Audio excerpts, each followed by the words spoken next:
The man who committed the murder testified against the man convicted of it, and the state of Texas nearly executed the wrong person anyway. On the night of November 28, 1976, Dallas police officer Robert Wood was shot and killed during a routine traffic stop on a dark stretch of highway outside the city.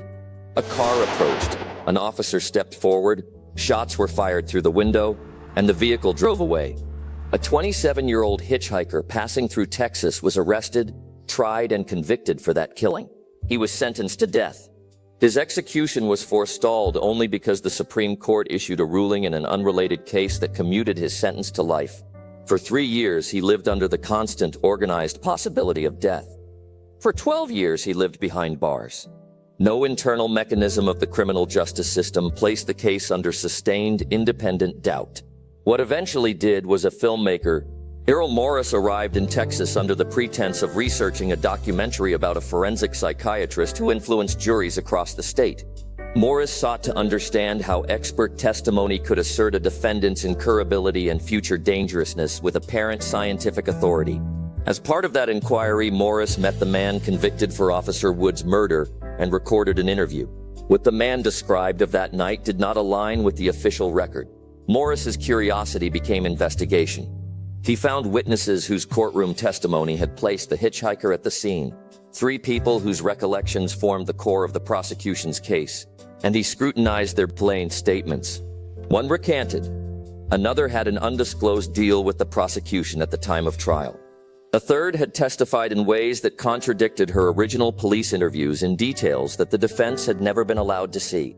The prosecutor, it emerged, had withheld these materials. The resulting film reconstructed events and exposed those inconsistencies with a forensic calm that the court system had not mustered. The legal pattern in play was not new. What was striking was how neatly it demonstrated the failure points of an adversarial model that presumes access to the same facts. The defendant had been a man with no money, no connections, and a public defender in a capital case, where the state sought death. He had spent that day with another young man who had given him a ride. They had gone to a drive-in movie and later parted. At trial, the jury accepted testimony that the defendant remained in the car during the traffic stop.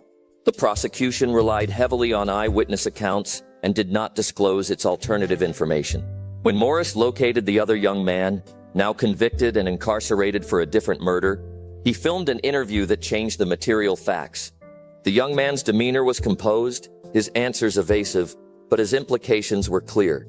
In court, critical exculpatory information had been suppressed.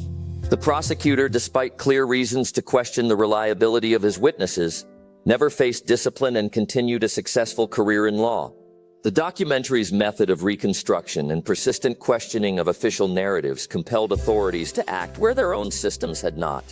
At approximately 70% through the public and legal reckoning that followed the film's release came the clearest, coldest revelation. The man who had been driving the car that night, a 16-year-old then, later convicted for an unrelated murder, was the shooter.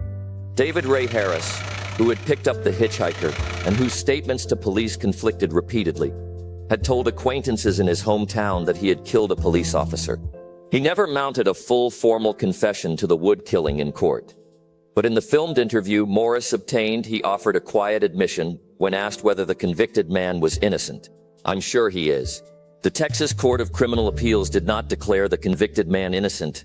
It found that constitutional violations tainted the conviction and vacated it in 1989.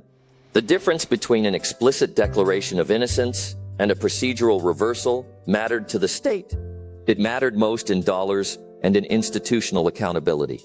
The man released after 12 years received no compensation. Randall Adams returned to civilian life on March 22, 1989, carrying 12 years of imprisonment, 3 of them under the threat of execution. He relocated to Ohio, spoke on behalf of wrongly convicted people and against the death penalty, and died in 2010 at 61. The Thin Blue Line stands as the first widely recognized documentary to prompt a release based on the exposure of prosecutorial misconduct and unreliable eyewitness testimony, even as it was initially deemed ineligible for Academy Award consideration because of its use of reenactment. The Adams case became foundational to the wrongful conviction reform movement. It demonstrated how eyewitness accounts can be fabricated or misinterpreted, how prosecutors can suppress material evidence, and how the machinery of capital punishment can come perilously close to executing an innocent person. The lesson is procedural and moral. Systems that rely on adversarial disclosure will fail when one side withholds the facts. Subscribe to Case Files TV, because Randall Adams was one Supreme Court ruling away from being executed for a murder he did not commit.